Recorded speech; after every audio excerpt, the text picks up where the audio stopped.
What's up guys, this is your channel host MD catching up with you on another video. What we're gonna see in this video is that we all know the kind of mess the whole stock market and the whole world is into because of this whole outbreak of this pandemic, and stock market is no excuse for that too. There's a significant fall in the valuation of the entire market, and every single stock looks very lucrative, and it could be a right time for investment, but we should be very careful in picking up the stocks. That's why I'm here to explain you how to pick the stocks with this COVID-19 stock filter. What this video will help you to understand is that how to classify the business which will survive and which will have a tough time surviving. So what we will see in this video is that we basically understand the market situation prior and after the outbreak of the pandemic and the kind of problem the business might be facing, and finally what is the market pricing and how to pick those stocks with these filters. How the market was prior to this pandemic. Actually, it was great. The market in the previous financial year was going through turmoil thanks to the trade war that US and China had, and just when the trade war was facing into deals and everything seems to be falling in place, there was euphoria in the market. Everybody was going crazy. Everybody was coming up with their own set of projections that the market will skyrocket.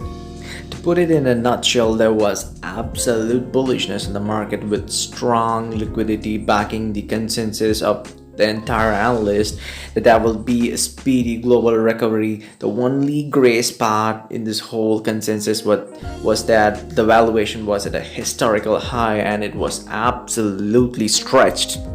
The US stock market was going gango for certain reasons, like one, they were able to strike a deal with China, and two, they were entering into the US presidential election, and three, there was excess liquidity which was sitting in the sidelines during the trade war, and that they were able to strike a deal with China. This excess liquidity flushed into the market and pushed the Nasdaq to the historical value of 9,838 on February 20th, 2020. And there were a spillover effect in almost all the emerging markets, and India was no different to it. Indian benchmark index hit a historical high of 12,430 on 20th of Jan 2020.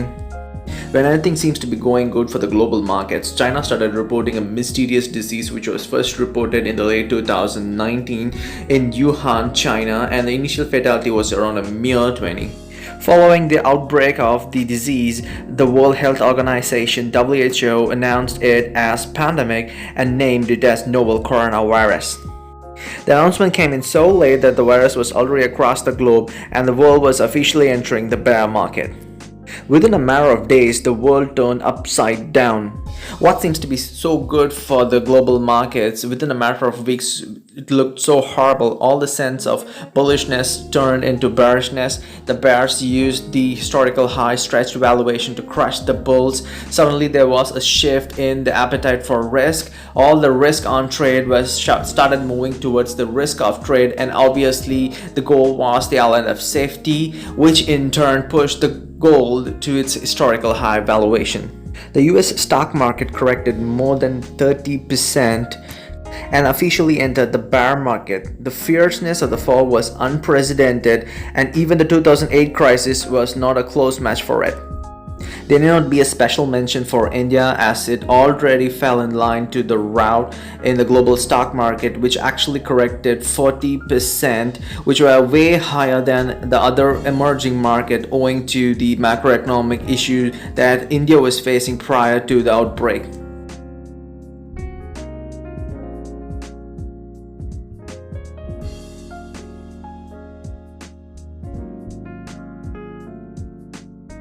Following the unprecedented fall in the stock market, which made its bottom on 24th of March 2020, there was a significant recovery across the globe. The US and the Indian stock market recovered 30 and 20% each. The swift V-shaped recovery was possible due to the enough liquidity on the sideline and the cheap valuation of quality stocks. The markets were clearly pricing in two factors. One was the pandemic, and two was the fallout of the pandemic. One being so obvious is the COVID-19 virus outbreak and the threat to the human life, and two is the possibility of a recession, companies going bankrupt, and a possible spike in unemployment. During this dire situation, company could face problems from almost all these sides. There could be a spike in the cost of capital due to a rise in credit risk. That could be demand supply disruption. Leveraged balance sheet could become a headache for the company. Financial institution could take over the pledged shares. The high fixed cost and the capital intensive nature of the business could squeeze the liquidity position of the company. So what we're gonna do in this video is that we're gonna clearly understand the kind of problem every company gonna face, and we're gonna choose the exact opposite factor of these problem, and we're gonna form a filter to pick those companies that could possibly become your multi-bagger. The whole purpose of this filter is to figure out company that can thrive during this period and can also deliver a decent performance, for which the first and foremost factor to watch out for is the leveraged balance sheet. Assume a business which has highly leveraged its balance sheet. Irrespective of the actual operational situation, it has to constantly service its debt. This could affect the net cash position of the business, which in turn would affect the profitability. On the other hand, if the business is already leveraged, it can't afford to further stretch its balance sheet. It may not be in a situation to raise funds either to meet out its fixed cost or even a possible business acquisition during this turmoil, as most of the companies are half the value of what it was before COVID-19. The second factor is a sufficient cash and cash equivalent. Companies which are generating positive cash flow and have a reasonable amount of cash can survive during this lockdown and can easily meet out its fixed cost and service its debts. Another merit of generating free cash and holding a sizable amount of money comes in handy when the company decides to venture out and to try new things like a new product expansion or even a new business. That was the case with the FMCG giant Hindustan Unilever, which made its mega $3.8 billion acquisition of GlaxoSmithKline possible and has successfully added to its product portfolio. Another example of this is the recent acquisition of the iconic British motorcycle brand Norton Motors by India's leading two-wheeler company TVS Motor for a sum of 16 million British pounds. The company, in order to meet out the tough competition by its arch rival Royal Enfield, decided to include a similar product to its lineup by acquiring Norton Motors. This was possible owing to the company's conservative practice of holding cash. The third crucial factor is the inventory impact. As the economy is under lockdown, there could be stagnation of inventories, which involves costs like rent, electricity, manpower, and other maintenance costs. There is also other impact on inventories like damage, pilferage, expiration of products, and the most crucial of them all is the fall in the valuation of these inventories.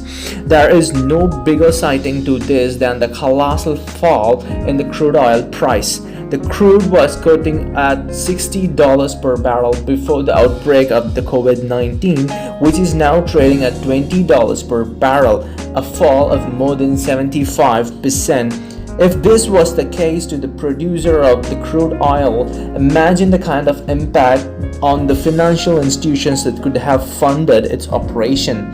This could lead to a potential filing of bankruptcy by these refineries, which could trigger the credit risk fallout in the capital market. The next important element to watch out for is the fixed cost. There are three major heads of fixed cost that could apply to most of the companies out there. They are rent, payroll, depreciation, and other maintenance costs. Certain company has low fixed costs. Those are companies which own its manufacturing facilities and retail outlets, and other real estate may not incur cash outflow in form of rent. Companies which have less number of employees on its permanent payroll need not shell out cash in form of salaries. And finally, companies which have asset-light business model incur minimum cost of operation and maintenance cost. Asset-light business model. There are certain companies which owns relatively few capital asset compared to its level of operations. Companies which are into online business model will have less capital intensity. For them, the cost of running the business is relatively cheap. A good example of this is the Indian listed company InfoEdge, which owns a major stake in Zomato, an online food delivery business model, Naukri, a job portal, Jeevanshati, a matrimony portal, and other online services like 99 Acres and Shiksha.com. The next important factor is the pledged promoter stake. This is another double-edged sword like the leverage of balance sheet. Promoters used to pledge their stakes in the company to raise funds, but if there is a significant fall in the valuation of these pledged shares, it could come as a double blow for the promoters. 1. The fall in the valuation of the share would be a valuation loss. 2. The promoters has to compensate to the financial institutions for the fall in the valuation of these pledged shares by either bringing in fresh capital or to redeem the pledgement. 3. There could be an unwanted change in the shareholding pattern of the company, as these financial institutions may take over the pledged shares by themselves or sell it to a third party. Recently, Adani Group of companies has significantly reduced a major chunk of their pledged shares to avoid these consequences. Companies during lockdown and during economic downturn may look at reducing salaries and laying off its employees simply to cut costs. This may trigger labor issues. Companies which have automated their process or companies which are technology driven have less labor issues. Companies with good backward and forward integration has better chance of sailing through this storm. In the near future, there could be a partial lockdown, which means companies that are into manufacturing may still face problem in producing goods, as vital components may be produced from the places where there is a continuation of lockdown. Companies from service sector are technology driven and they can efficiently engage their manpower by implementing work from home. In consumer-centric business, there will be uninterrupted demand for products irrespective of the lockdown, as no consumer in the world gonna stop consuming daily essential products.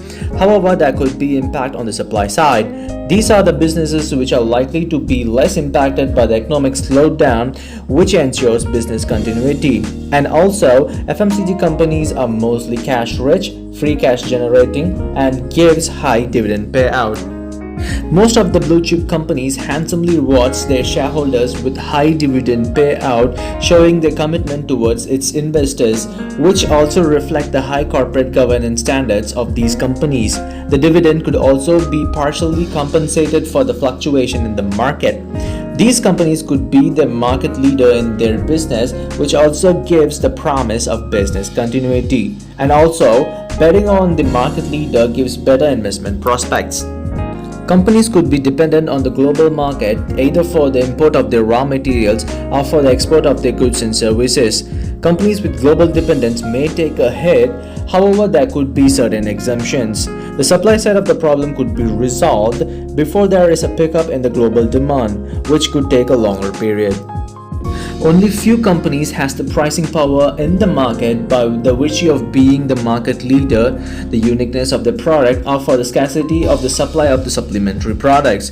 These companies run on high profit margin. Any rise in the cost can be easily passed on to the customers. However, there could be growing companies in the same industry which have to quote a lesser price than the industry leader for the simple fact of pushing their products. These companies might face headwinds going forward. As a result, the growing company may lose its market share to the industry leader, which in turn makes the strong company to get even more stronger. It may not be easy to find a company with all these factors, but a company could be figured out with most of these. It is advisable to stick to the market leader, probably a large cap company with strong fundamentals and a company with good corporate governance. That's it guys, that's all in this video. I hope you liked it. Thanks for watching the video, and as always, subscribe to Positive Thoughts, like what you do and share positivity. Bye bye.